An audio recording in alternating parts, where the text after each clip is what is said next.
Selamat malam, Assalamualaikum sahabat cahaya kehidupan semuanya. Salam sejahtera untuk Anda semua. Terima kasih buat Anda yang setia mendengarkan catatan harian setiap malam menjelang tidur di channel ini, dan yang juga setia men-share video-video cahaya kehidupan kepada banyak orang. Yang men-share ke Facebook Anda, ke akun WA Anda, ke grup-grup Telegram dan sebagainya. Itu artinya Anda menyebarkan kebaikan ke banyak orang. Karena isi dari video-video saya, isi dari catatan harian itu semuanya kebaikan. Berarti ketika Anda membaginya, ketika Anda men-share-nya, maka itu artinya Anda berbagi kebaikan, dan pastinya kembali kepada Anda sendiri. Kembali berupa kebaikan lainnya kepada diri Anda. Percaya deh, ketika Anda berbuat baik, maka pasti kembali kebaikan kepada Anda sendiri. Jadi, teruslah bersikap baik, teruslah bersikap yang menyenangkan kepada orang, bersikap yang happy, meskipun orang itu bersikap tidak happy kepada Anda, meskipun orang itu bersikap jelek kepada Anda, tenang saja. Dia tidak sikap baik, ada orang lain yang bersikap baik. Ada satu orang bersikap jelek, percayalah ada 10 orang yang bersikap baik kepada Anda. Kenapa hanya sibuk memikirkan satu orang saja, sementara ada 10 orang lainnya, ada 12 orang lainnya yang bersikap baik kepada Anda? Ini yang kadang juga suatu yang mengherankan. Orang hanya sibuk memikirkan orang-orang yang tidak suka sama dia. Banyak orang hanya terfokus pikirannya dengan orang-orang yang bersikap jelek kepada dia. Saya sering baca komentar gitu ya di akun IG saya. Anda bisa cari akun Instagram saya, bilang seperti ini komentarnya, "Mas Firman, susah untuk berbuat baik sama orang. Karena saya sudah berbuat baik, tapi ternyata orang itu bersikap tidak baik kepada saya. Terus saya harus gimana?" Nah, ini kan seolah-olah yang namanya orang itu atau manusia itu hanya satu di dunia ini, hanya si A itu saja. Padahal ada si B, ada si C, ada yang banyak lainnya yang saya rasa tentu tidak akan bersikap jelek sama Anda semuanya. Pasti bersikap baik, tapi karena kitanya sibuk di satu orang itu, akhirnya apa? Yang lain terabaikan. Ini sama dengan ketika Anda bercermin lalu ada jerawat satu, Anda bingung kan mikirin jerawat yang satu itu saja, padahal ada bagian wajah lain yang mulus, tapi Anda sibuk dengan satu jerawat itu. Dulu waktu saya masih usia SMA juga seperti itu ya, ketika ada jerawat satu bingung gitu, padahal yang lain nggak ada. Nah, akhirnya apa? Sibuk sama ngurusin jerawat, akhirnya muncul jerawat yang lain. Coba saat kita muncul jerawat, kita sudah bersihkan saja, kita ini nanti pasti hilang, yang lain juga bersih. Sekarang juga saya berpikirnya seperti itu. Jadi apa ya? Ketika Anda menyebarkan kebaikan, pasti kembali ke Anda sendiri. Bagaimana kabar Anda di hari ini, hari Jumat nih, sudah masuk weekend, sudah masuk akhir pekan. Tanggalnya sih sebagian orang bilangnya tanggal tua gitu ya, tanggal 21 Januari 2022.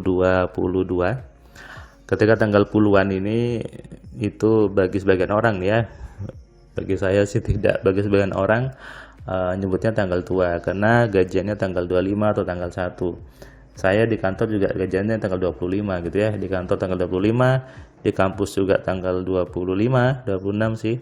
Jadi di tanggal itu dapat 2 gaji gitu ya. Dan ya itu karena saya mau membagi pikiran saya untuk tetap menjadi karyawan, dan saya ingin membuktikan bahwa meskipun sebagai karyawan statusnya masih bisa ada bisnis, masih bisa berbagi lewat kelas AMC, dan bisa menulis di blog dan buku gitu ya. Bagi Anda yang baru mendengarkan catatan harian, yang baru dihadirkan YouTube ke beranda Anda, channel Cahaya Kehidupan, perkenalkan, nama saya Firman Pratama. Anda bisa cek di Google gitu ya.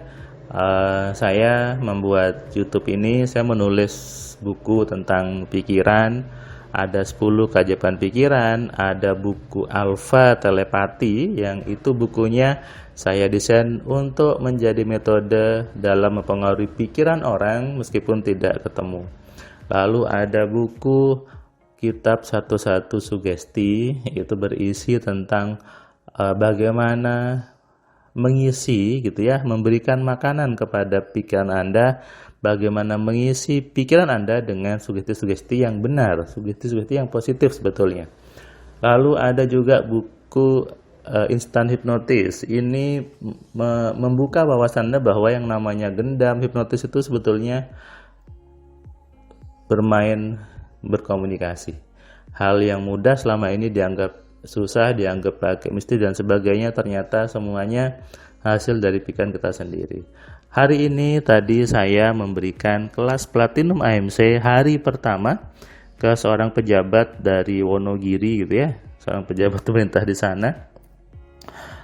Bapak ini dulu sebelum belajar Platinum ini dia belajar kelas yang reguler ya, waktu itu offline di Jogja.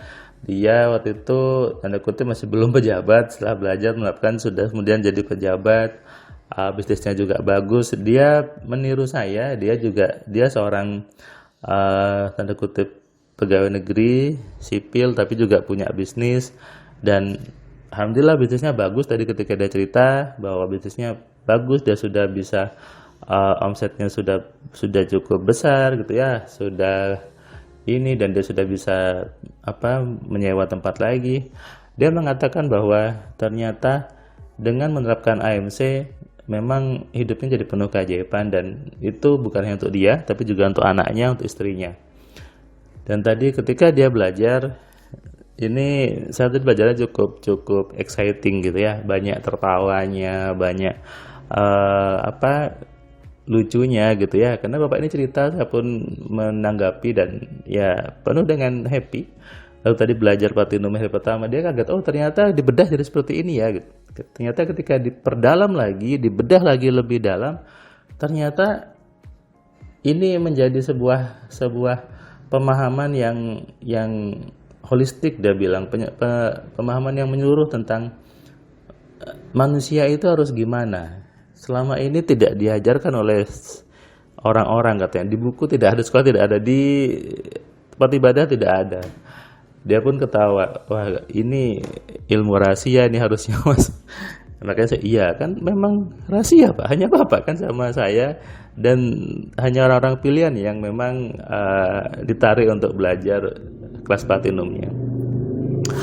Kemudian dia tadi juga sharing gitu bahwa saya betul-betul berubah ketika menerapkan AMC. Saya menyadari bahwa yang saya pahami salah dan memang saya harus menerapkan yang AMC ini menjadi sebuah kebenaran, dan ya itulah harusnya manusia. Ya itulah memang ciri orang yang mau berubah, yang dia mau untuk sukses, dan terbukti bapak tadi menjadi satu pejabat di Wonogiri itu. Dan ya berani untuk berubah, berani untuk menerima sebuah pemahaman yang kebenaran meskipun itu sedikit orang. Karena saya bilang tadi orang-orang kaya itu sedikit. Bapak jadi pejabat sedikit kan? Tidak mungkin yang jadi pejabat banyak, pasti sedikit orang-orang pilihan. Dan tadi dia bilang betul mas, saya ketemu orang-orang yang kaya itu ya mikirnya sama dengan kita di AMC, sama mikirnya. Bahkan ketika saya ketemu orang, ada yang sudah berpikir seperti mas sampaikan di Platinum ini. Nah saya bilang ke dia, itu pak, ilmu AMC adalah saya mencoba merumuskan, membuat formula dari orang-orang yang sudah lebih kaya itu. Oh ternyata seperti ini loh mindsetnya, ternyata seperti ini loh rumusnya, sehingga bisa diterapkan kepada banyak orang. Mereka yang sudah kaya gitu ya, mereka sudah lebih kaya, mereka menerapkan ini tapi tidak ketemu formulanya, tidak ketemu rumusnya, sehingga menganggapnya itu sebuah pemberian Tuhan, sebuah keajaiban yang tidak bisa di-share, padahal itu ada formulanya, ada rumusnya. bagaimana dia berpikirnya, bersikapnya.